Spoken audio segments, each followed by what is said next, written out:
I'm Keir from Gallifrey Public Radio, a Doctor Who fandom podcast and part of the GonnaGeek network, just like the show you're checking out now. Shows in the network are individually owned, and opinions expressed may not reflect others. Find other interesting geeky shows at GonnaGeekNetwork.com. Welcome to episode 195 of Better Podcasting. On this show, we cut the length of your podcast. In this week's Better Podcasting download, we make a mess out of podcasting. And finally, in this week's Better Podback, we have a video clip from a listener. Lauren, start the show now. We could cut this part of the podcast, but we don't cut the length of this podcast.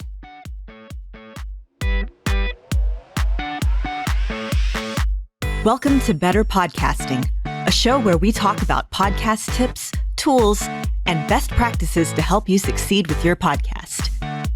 What makes us different? Well, just like you, we podcast purely out of the love and fun of it. Podcasting is our hobby, and we recognize that it's yours too. We always encourage your questions and feedback, and you can find all of our contact information at betterpodcasting.com. Here's your host for the show, Stephen Jondrew and Stargate Pioneer.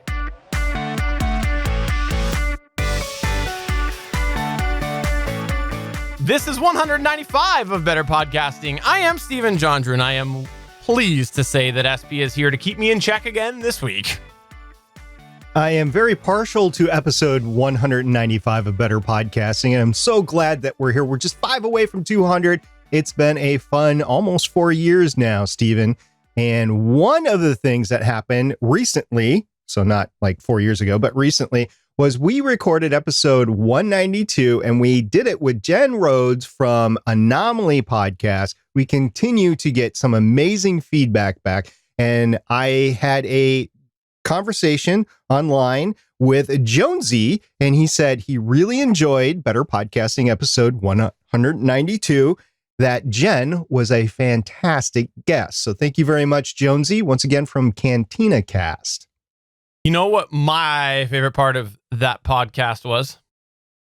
Of 192, the fact that you were not there. That is absolutely my most exciting part of it. Well, that wasn't the most exciting part, because let's be honest, Jen was the most exciting part. However, it was up there. It was most definitely up there. The fact that I didn't have to do another episode of this podcast because nobody wants me on it. For anybody that hasn't had a chance to check it out, Jen has been a hobby podcaster for 13 years on Anomaly Podcasts, and she had some amazing tips. She actually works kind of in the marketing and promotion area as well, so she was speaking from her heart there. We might have her on the show in the future with her co-host, Angela, and we will see how that goes. Once again, that is Better Podcasting episode 192, and you can get it at betterpodcasting.com/192. And by the way, if enough people request it, we understand that when we have guests on this show, it's much more exciting than us. So what I'll do is I'll go and I will create a version where I just mute SP's track. So it'll just be no SP, no SJ, just Jen. You'll have to fill in the blanks because I'm literally just going to mute his track. But if you want, I will gladly do that for the listeners and the viewers. Well, we will definitely do with what our audience wants. I would recommend that would not be a good use of a podcast, especially if you don't truncate the silences. But tell you what, we actually have some how I could have saved my podcast story that kind of deals exactly with that. Now, that specific thing wasn't brought up, but other things were, and this comes from a Reddit post over on the podcasts subreddit, and it was posted by user ProFriendZoner, and the title of the post was, "If you are starting a podcast, please, for the love of God." That's the title. So I was like, oh, I got to check this out, right? So I did, and this is what the message says. It is kind of a long one, but there's a lot of good things in here. We'll talk about it later. Quote, "Get a headphone/microphone. Too many podcasts out there where they seem to be recording it on a desktop that they are sitting 3 feet or more away from. The sound is so bad, it makes the show unlistenable. Like the cute music to start your show? don't blast it so loud. I rip my headphones out and then have to crank the volume all the way and concentrate on what you are saying because I can barely hear you. Like to play the cute sound effects because it sounds bitchin'? Turn the volume on them way down so they don't compete with your voice, making it unlistenable. Gave a negative review to one where the sound effects were at the same level as his voice. Like to play the cute music during your show? Again, keep it very low or else you can't hear what they are saying. Episode number 73 of some podcast I listened to for 30 seconds and then deleted it had all of the sound coming out of one channel. So I hear it all in one ear and not the other. 73 episodes in and you can't get the sound right? Bye! Interviewing someone? Make sure the levels for you and your guest are equal or else one is blowing the other out. I'm not listening to a 30-minute podcast having to continually turn the volume up and down. I have better things to do. That is part of your job. Again, if you are sitting 3 feet away from the mic, you sound like you are sitting 3 feet away from the mic. So does your guest. I'm not blowing out my ears to try to hear what you are saying. Banter with a co-host or guest? Get it out of the way before you turn the mics on. I can't tell you how many 20 to 30-minute podcasts the host thought I'd listen to when they would banter through while never getting to the subject. Was listening to a podcast today that was supposed to be about a certain subject that apparently they never got to. Deleted. You have the greatest content in the world, but if your audio sucks, it is unlistenable. Had to unsubscribe from some podcast that had good content, but he didn't care about his audio presentation. It was unlistenable. If you are doing a podcast for your own ego, do whatever you want. If you want to do a good podcast, your audio is the most important thing. There are too many podcasts out there that do have good audio, so there is no need to listen to crappy audio. Listening to some is like listening to a long-distance phone call from the 1960s. It's not brain surgery, it's just audio. If you want to do a podcast, start with good audio. If you don't, nothing else will matter. If you want people to listen, make it listenable. Too many podcasts out there with good audio that you are going to be competing with. You don't need anything fancy. I listen to plenty of podcasts where it's just one person talking about something. Just make sure the sound is good and the headset mic works better than a stationary table laptop mic because honestly, most people don't know how to use a mic. Unquote. Stephen, there's a lot of rants in there. And honestly, this guy, I looked up his profile. It was like a soft troll. I mean, I just invented that term, I think, but it's a soft troll looking at his back post. But he has some legitimate points here. So one of the things was make sure you use a microphone over the cell phone or laptop. We've been talking about that basically since episode 1. And the whole balancing music versus voice, I find it very difficult when the music starts and you can't hear the person. I'm like, I can't hear it. And if it lasts the whole show, like they have background music the whole show and it's not balanced well, then I'm not going to listen to the show. I will unsubscribe.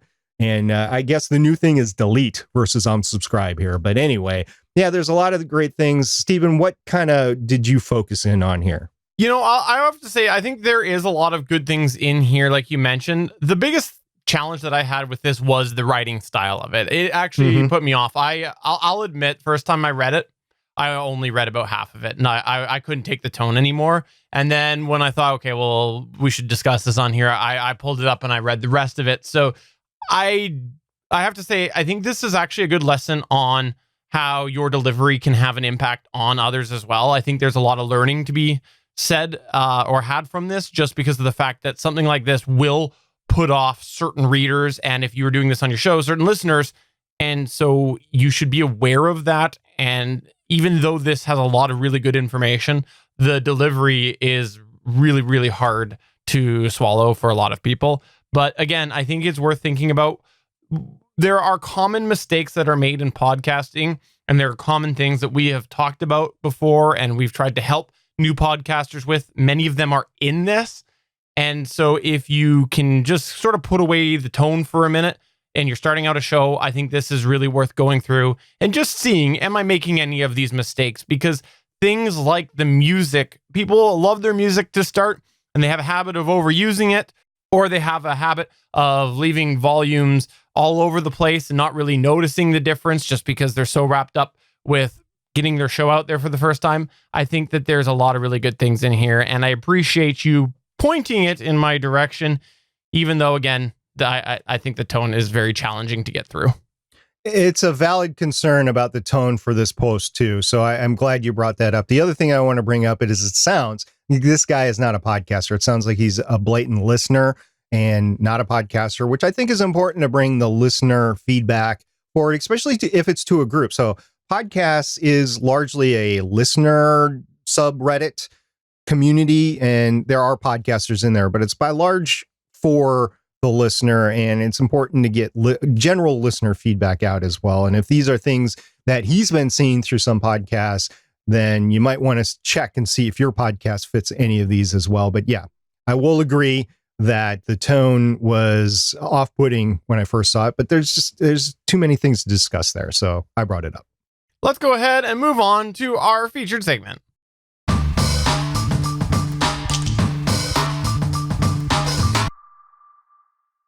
In the world of podcasting, there is a commonly followed formula. Person has idea for a podcast. Person starts work on podcast. Person stops work on podcast. Person starts working on the podcast again. Person stops working on the podcast. Person starts working on the podcast again. Person stops working on the podcast. I get the drift here.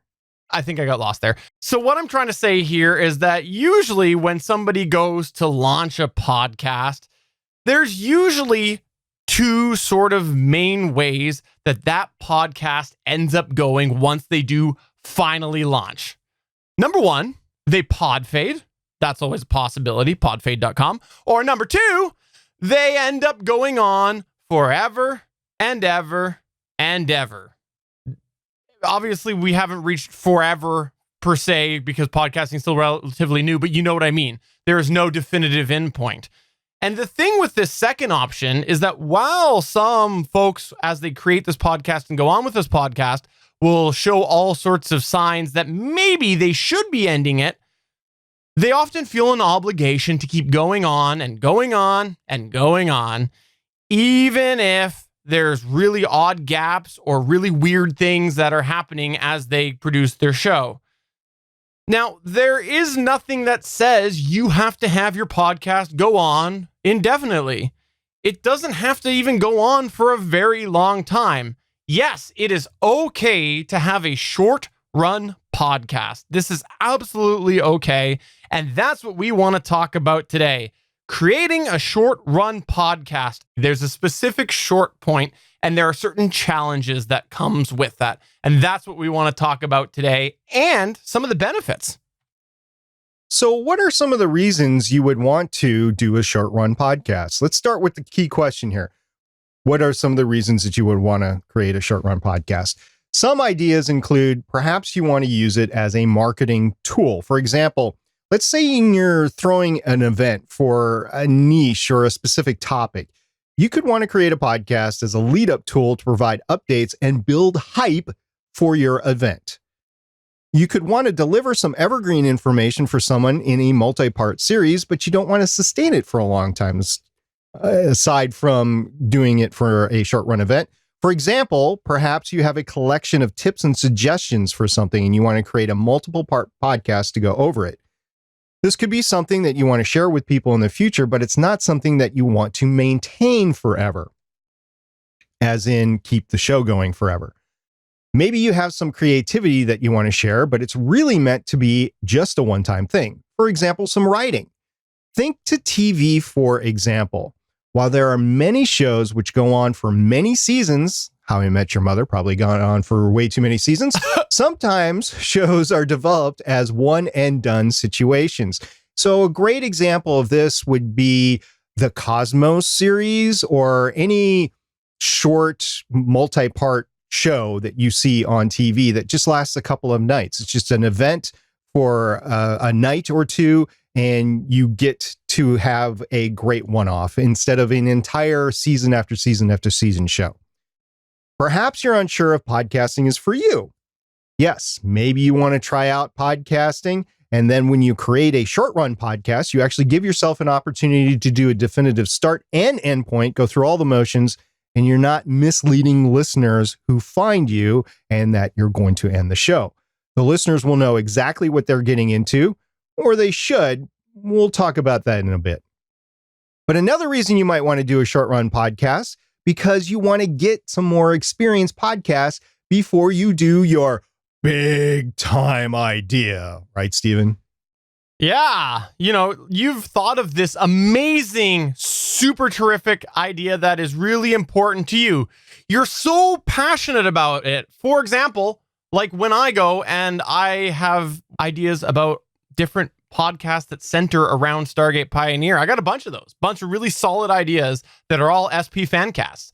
You might have this amazing, wonderful, revolutionary idea. It's the next best thing since sliced bread.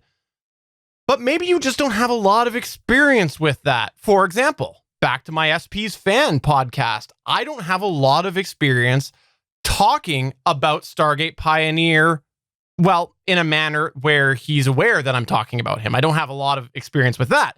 So maybe I want to go ahead and practice that a little bit. And so that's where having a short run podcast can give you a chance to really try different things out and make sure that if you have any negative impact as you learn how to podcast and you go through all those motions, it's not affecting that super terrific idea.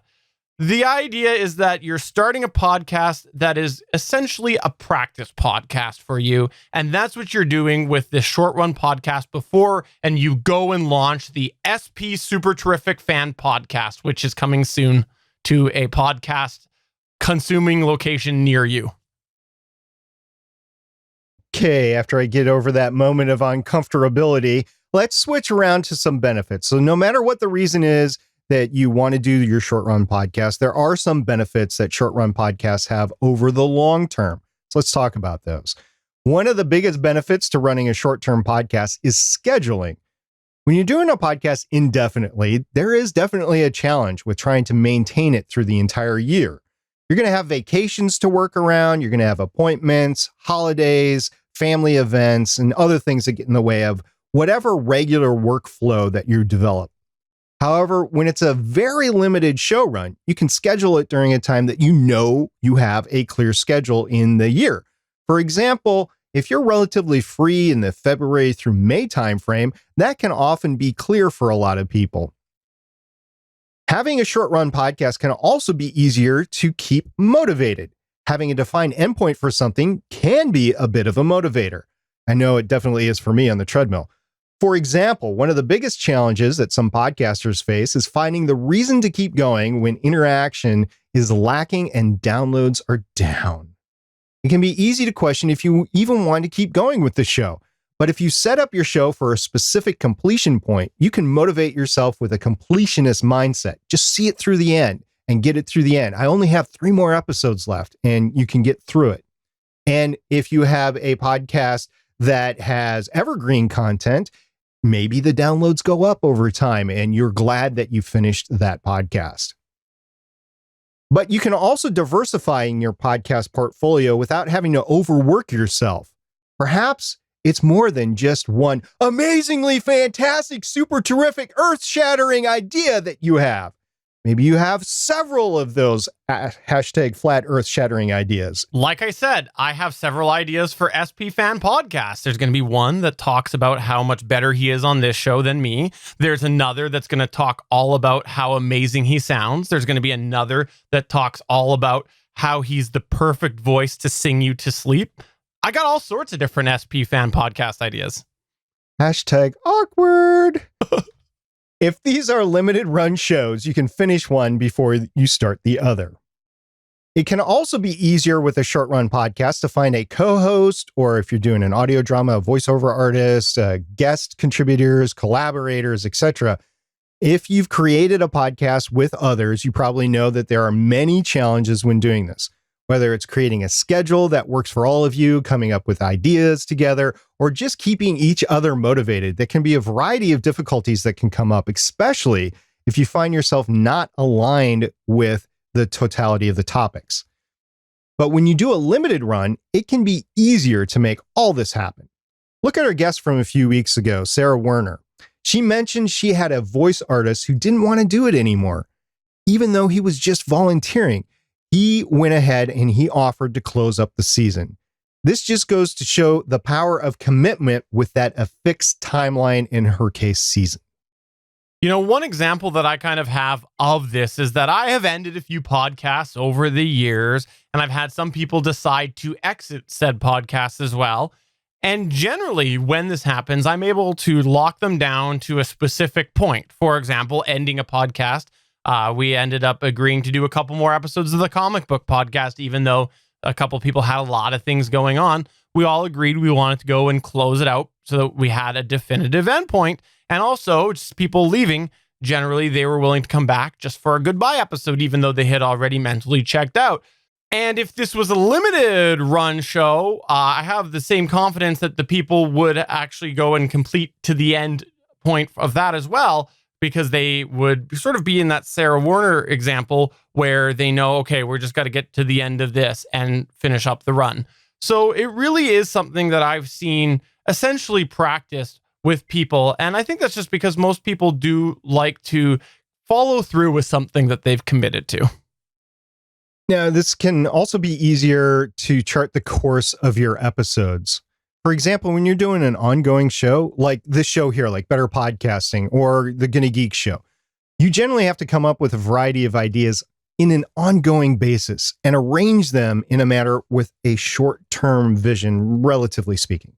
When you're doing a short-term run, you can consider the entire course of the show. You can plan the early run episodes with the foresight of what the future ones will be. It's more like writing a book or writing a short TV series. There are some best practices that we're going to go over. Stephen, you want to take the first few? Sure. First, we think that when you're going to do a short run show, you should have a very clear, specific idea and theme for your podcast.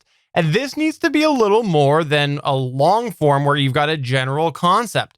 With a regular ongoing show, sometimes you can stay with a little broader idea. It's almost better because you need to be able to create specific content each week within a general umbrella. But with a limited run series, it's different. You need to know exactly what you're going to cover in that. You don't have time to grow like you would in a general, broad, ongoing concept. With a specific idea, you should really brainstorm the exact specifics of what you're going to cover within that show.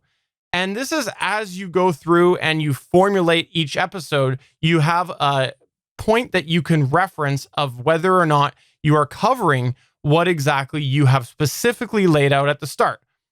For example, with this show here, we're an ongoing show. We said we want to make this a podcast that is geared towards hobby podcasters about hobby podcast advice. But if we were going to do a more limited specific run, we would look instead and say, well, what exactly are we going to cover about hobby podcasting for the run of this show? We would have gone and planned it out more specifically. What are the things that we think are important to cover within that concept? For example, if we wanted to do a podcast on TV podcasting, that would be one. If we wanted to do a podcast about history, we could do that. I mean, just take any niche in podcasting about podcasting, and we could probably cover it in a short run. However, as you formulate the specifics of your show, you also need to consider how the longevity of the episodes will play. Unless you're doing a show that is really going to be a true run and then done, like the lead up to a special event, you're also in many ways writing for people who check you out long after you've wrapped. For many limited run shows, you want to avoid time-sensitive content and definitely don't bank on it. For example, it can take a while to get enough listener interaction where you can do a feedback section of your show, right? You probably don't want to plan on this being a part of your show every episode. You could have your short run show wrapped before you even get people emailing you. Stephen, I don't know about you, but with Voices of Defiance, and I can't speak to the podcast that you've done, I've received feedback to that show after the show has ended. And there's just no way that you can respond to it on air. You have to respond to it off air, even if you can, because some is sent in anonymously.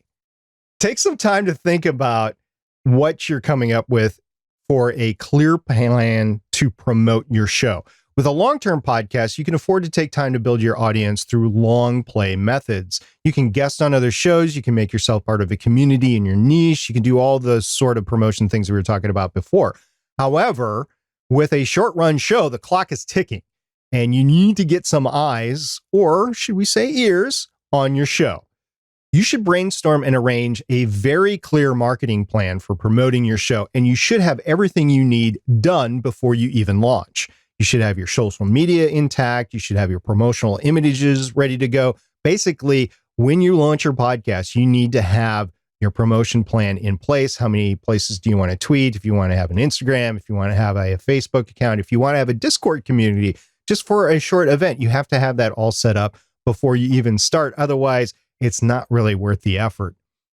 And you should also make sure that your show is clearly marketed as short run. This is what we were referring to earlier, and this can be beneficial for a couple of reasons. Number one, it's going to ensure that your audience knows that it's a short run and they don't end up feeling like they're getting ripped off. Have you ever watched a TV show where they're canceled mid-run? You're left hanging and you're like, what's going to happen here? And if you don't bill it as short run, people might feel that way when it closes up if they thought it was going to go on for years and years and years. You make sure that they're not going to be disappointed when you're marketing it as a short run. And that can be as simple as having it in the description or making it part of your intro, whatever it is. But the other thing is, if it's a limited run show and you make sure they know it's limited run, they may be more inclined to check it out now. If you think about people who listen to podcasts, a lot of the time they are listening to only a certain amount of episodes or shows each week. They only have so much time that they can actually listen to different podcasts. And if you make sure they know that it's a limited run show, they might bump it up on the priority list because a lot of people like to listen to stuff right here and now when it's happening. And it's the whole concept of water cooler talk and whatnot. So if somebody knows that this is only running for a certain amount of time, they might be willing to put some of those other shows on hold to make room for you right now. So definitely it can be a benefit to you to make sure that people know it's only here for a limited time. Come get it now before your coupon expires. In summary, overall, there are many reasons to do a short run podcast. There are a lot of pros and cons that come with doing them. So while we are advocates of planning for any podcast, a short run podcast does take a lot more planning and forethought due to its time limited nature. But there are some benefits that come with it, and it can allow you to explore a variety of different creative ideas in your podcast endeavors. And if you are listening or watching this show and you have done a short run podcast before, or even if you're considering doing one, please let us know how it's going for you or how it went. You can get a hold of us on Twitter @BetterPod. You can email us podcast@betterpodcasting.com. And you can also join our Discord server at betterpodcasting.com/Discord and join in the conversation and tell us real time what's going on with your show. Welcome to this week's Better Podcasting Download. If you follow anybody in the world of podcasting who is there in some form of business capacity, you've probably seen in the recent year them post a link at some point or another from a website called the Podcast Business Journal. Now, truthfully, usually a lot of these articles are things that we think are slanted a certain way and not always the most relevant towards the hobby podcaster. The name says Podcast Business Journal. We're here, Better Podcasting, talking about hobby podcasts. A little bit of a clash there. And my personal opinion is that often some of these are almost a little bit advertising, a little bit spammy. They're almost there to aid a certain service. But every now and then, there's a real gem that comes up there that we think is worth talking about. And SP found a gem for the Better Podcasting Download this week. And I am so excited to talk about this. However, since he found it, I will give credit where credit is due and turn it over to USP to synopsisize. One of the things that we talk about on an annual basis is the podcast surveys, and some of that is done via Edison Research, and Senior VP of Edison Research, Tom Webster, was a keynote speaker last week at Podcast Movement. Now, while I don't generally advocate a hobby podcaster go to these conferences if it's going to cost you a lot of money. I just don't see the ROI there right away. I think you should build your audience and your show up before you actually go to something like that. But in this particular case, the keynote speaker was interesting, and his title of the show, I don't even know if it's the title of the talk or not, but the title of the article was "The Podcasting Space is a Bit of a Mess." So that kind of grabbed my attention. So I'm like, okay, I'm going to actually read this. So basically, Webster said during his keynote speech that there is no longer a clear way to define what a podcast is. So I keyed into that going, okay, so that's the mess that he's talking about.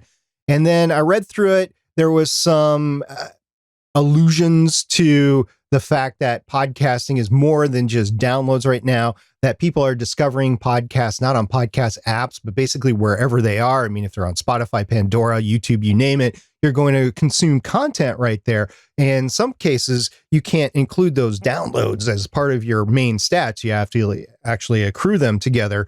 So it's not just the clear-cut podcasting anymore. So he actually went on and said, okay, here's some solutions for you to deal with this changing in the space. I will argue that this space changing has been going on for a little while, but it seems to have gotten some traction in the business circles lately. So his solution for all this disruption in the space and confusion about what a podcast is to be everywhere, because the audience is everywhere. You can't control where the audience is. So be where the audience is. And he said that it's just no longer good enough to say that, quote, subscribe to my show wherever you listen to your favorite podcast, unquote. Why, the article states? Because what if they discover podcasts on a platform where they cannot get your show? Say, for example, there's an exclusivity agreement to something like Pandora or Spotify, and you can't get your show in there because there's a gatekeeper keeping you from getting there. Well, that's an issue that you have to overcome. Get your podcast there, because that's where the audience is. That's where they're picking up podcasts, because they're already there listening to music. And if they're already there listening to music, the odds are they could search one day, find your show based on some keywords, and start listening to you there. So Webster advised podcasters to do one of three things. One, be where the listeners are, because they will encounter your content. They're not seeking it out. They'll just encounter it. Two, live where they are, because they are where they are.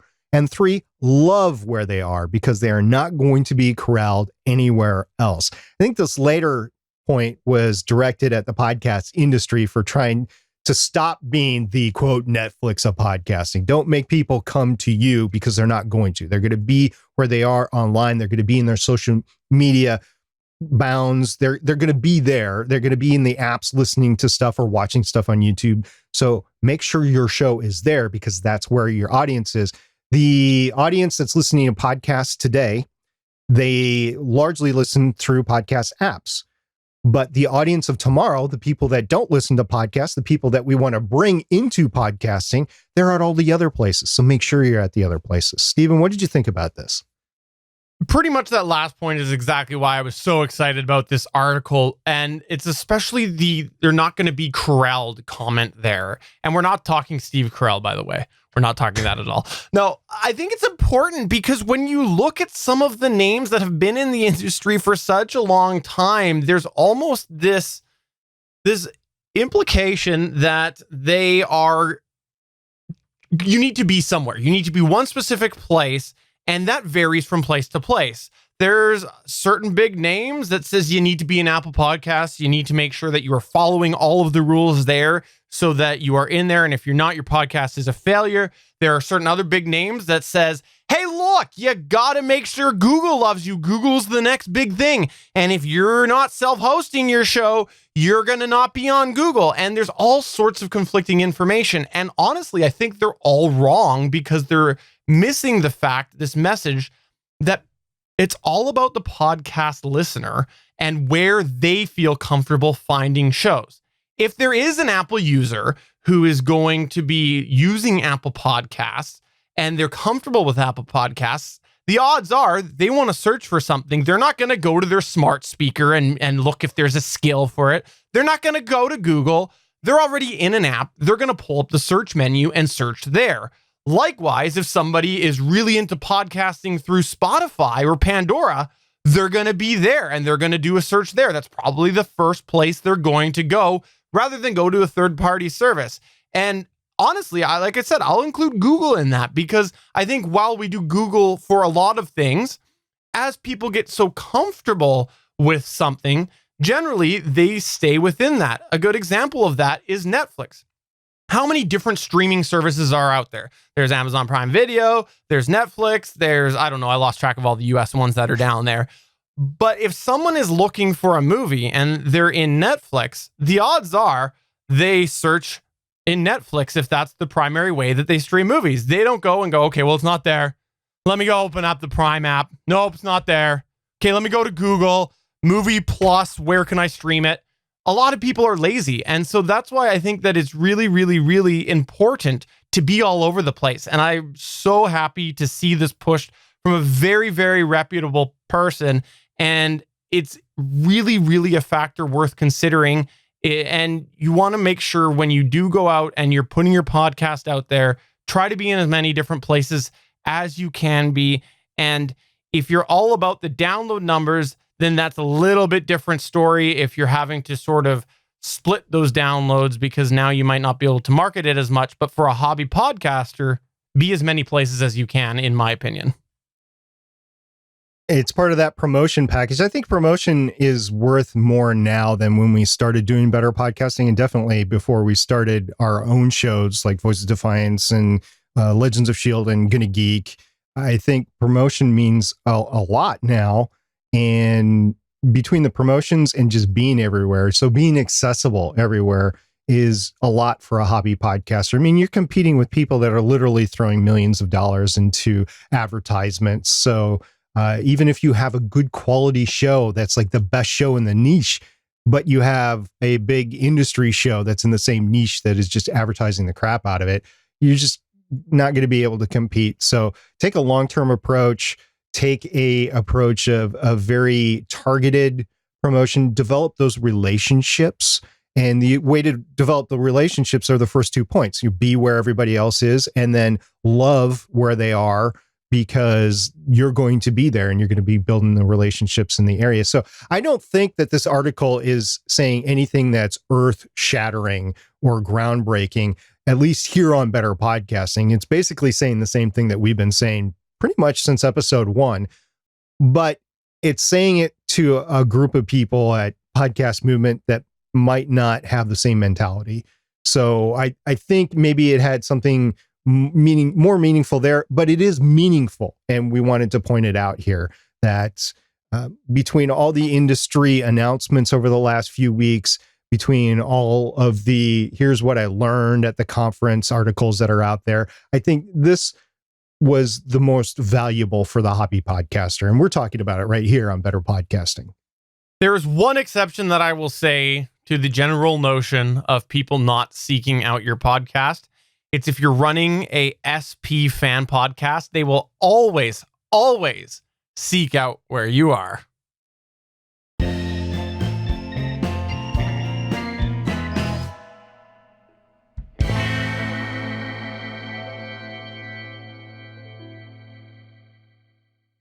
This week in the Better Pod Back, we'll kick it all off with a piece of feedback that we had from Damien the DM. He said, Stargate Pioneer is fantastic. We also had Mark D say, I love Stargate Pioneer.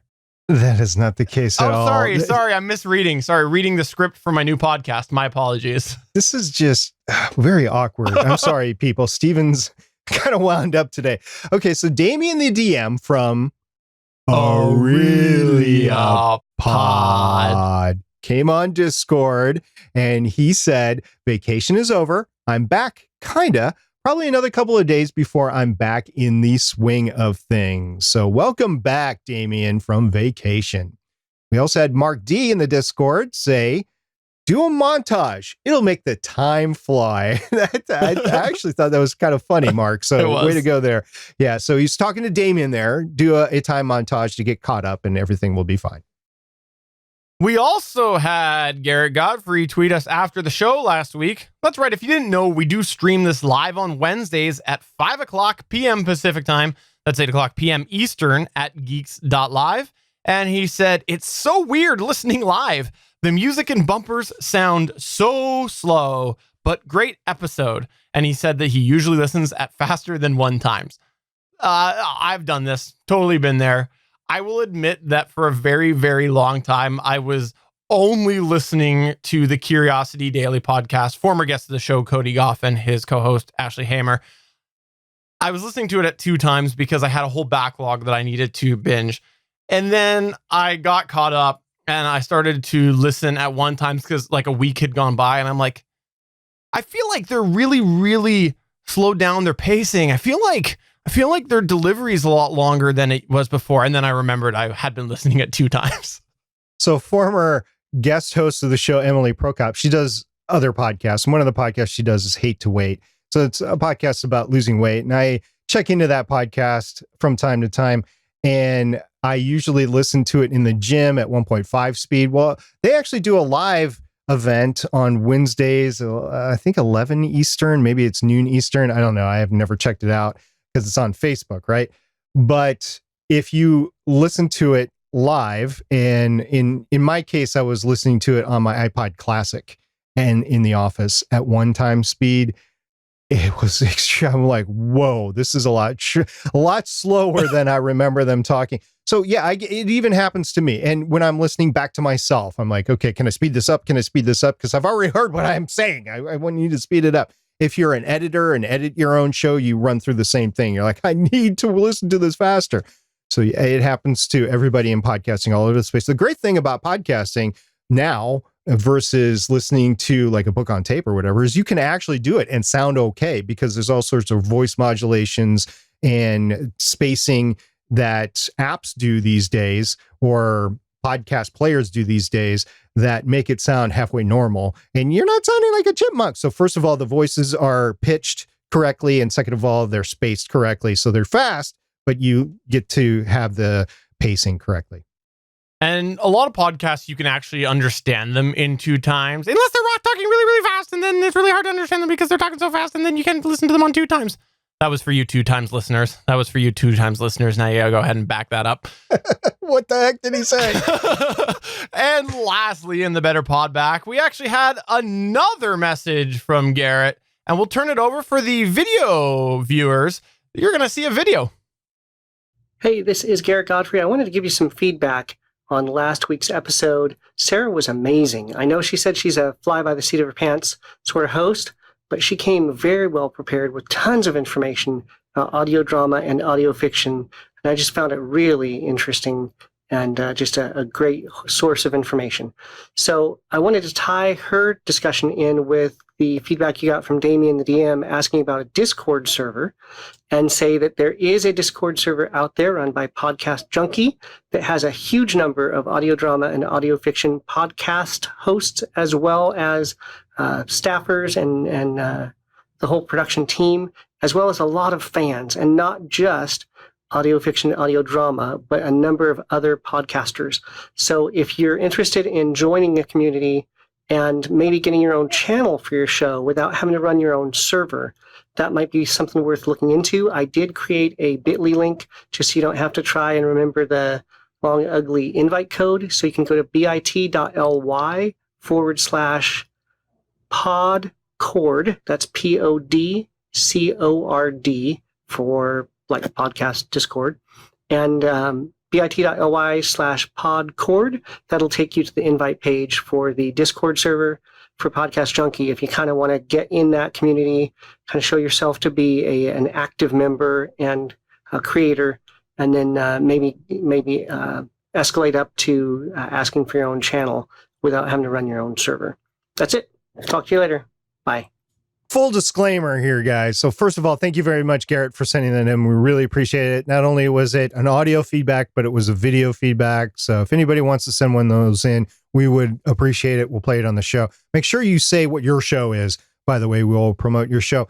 The other thing I will say about his feedback is we delayed this for a week because we wanted to make sure that we inserted it correctly. And what he was actually talking about was episode 193 and not last week's episode 194. So Sarah Werner was on episode 193. It's a great episode. And if you're interested in audio dramas, go check that out if you haven't already.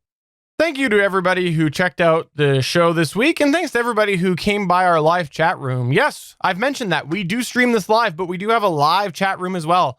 So if you want to come on by, generally speaking, this is on Wednesdays at 8 p.m. Eastern. Occasionally, we will move it if something's going on, and sometimes we just power through with all sorts of weird, awkward breaks during the recording because you got more important family stuff to deal with. Yep, for the posted version of this, you missed all of that. All happened today. Stuff that you miss. And some great ad-libbing by yours truly. So we really appreciate the live audience. We had a full chat room tonight. Thank you very much for being interactive with us, and we look forward to seeing you right here again next week. So on that note, for episode 195 of Better Podcasting, I'm Stephen Jondrew saying thank you very much again to our guests a couple weeks ago. If you haven't checked out those shows, please check those out. And I'm SP reminding everybody the finale for Girl in Space is out, so go check that out if you haven't already. See you guys next week. Bye! See ya!